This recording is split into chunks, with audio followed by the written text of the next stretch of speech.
Salut à toi, bienvenue dans cette nouvelle vidéo. Aujourd'hui on va s'intéresser aux puces Apple et notamment la puce M3. Comme tu peux le remarquer, j'ai clairement dit qu'Apple créait des puces M3 et non des processeurs. En réalité, il ne s'agit pas d'un processeur CPU, ni d'une carte graphique GPU, mais d'une association des deux dans le même composant, d'où le nom de puce.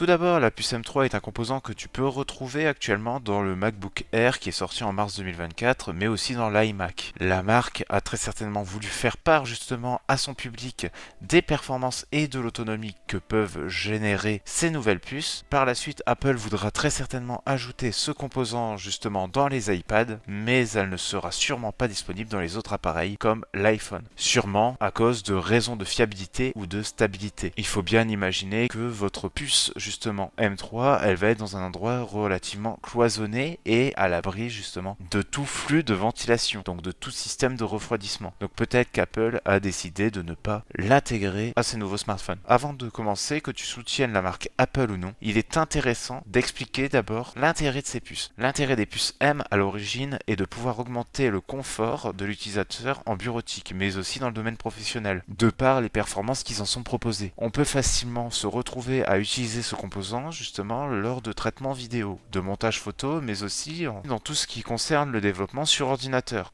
Les avantages de la puce M3 sont la faible consommation d'énergie par l'architecture qui est utilisée. Apple a développé aussi une technologie qui se nomme le Dynamic Caching. Ça permet de rendre la puce intelligente, de sorte à ce qu'elle soit capable de faire varier l'allocation de mémoire pour fournir davantage de puissance à la partie GPU de la puce. Aussi, on va retrouver le Mesh Shading. Les fans de Nvidia auront compris qu'il s'agit d'un maillage triangulaire pour améliorer la qualité graphique à distance. C'est lié en fait au Ray Tracing dit à accélération matérielle. Enfin, on retrouve une mémoire unifiée de 24 Go. La mémoire unifiée permet une bande passante très élevée. Là, on se retrouve dans un ordre de grandeur de 150 gigaoctets par seconde, soit 1,2 terabits par seconde. J'ai simplement multiplié par 8 pour obtenir ce résultat. Donc ce transfert, justement, il permet un transfert d'informations. Plus vous avez un débit élevé, plus vous aurez de transfert d'informations. Cette quantité est bien plus élevée justement que dans les autres concurrents de Nvidia, AMD ou d'Intel, où chez eux justement on va se retrouver plus aux alentours de 20 gigabits par seconde.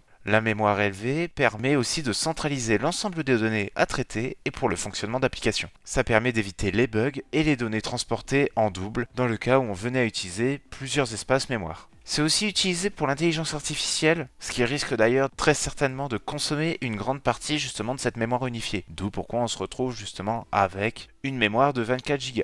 Selon les différentes puces M3, la M3, la M3 Pro et la M3 Max, on peut retrouver une mémoire unifiée bien plus grande. On peut aller jusqu'à 128 Go. Concernant l'architecture de la puce M3, on peut retrouver des performance cores, mais aussi des efficient cores. Ce sont des parties qu'on peut retrouver d'ailleurs chez Intel. Les performance cores, ce sont des cœurs qui sont dédiés à la réalisation de tâches lourdes et gourmandes. C'est pour la gestion en fait de gros calculs. C'est celle que tu peux retrouver lorsque tu fais une session de jeux vidéo ou lorsque tu fais du montage ou du développement. Ensuite, on a du coup les efficient cores qui permettent de réaliser justement des tâches bien plus légères comme le fonctionnement permanent du système d'exploitation ou de l'utilisation de logiciels annexes, ceux qui tourneront en fait en arrière-plan, comme toi quand tu utilises Discord en même temps que tu joues. L'idée c'est d'éviter de mélanger les tâches en 8 mêmes cœurs et de pouvoir jouer sur l'efficacité en performance du processeur, mais aussi sur la consommation énergétique de la puce M3. La partie NPU c'est pas nouveau chez Apple, elle est intégrée dans les processeurs qu'ils ont commercialisés bien avant les puces M, ça a apparu déjà vers 2017. Cette partie intégrée à la puce est pour l'intégration justement des tâches d'une IA. Donc on va commencer à intégrer justement une intelligence artificielle dans votre puce. La partie SLC sert de mémoire tampon entre les cœurs CPU et les cœurs GPU. On peut dire en fait que cette partie-là, elle sert de passerelle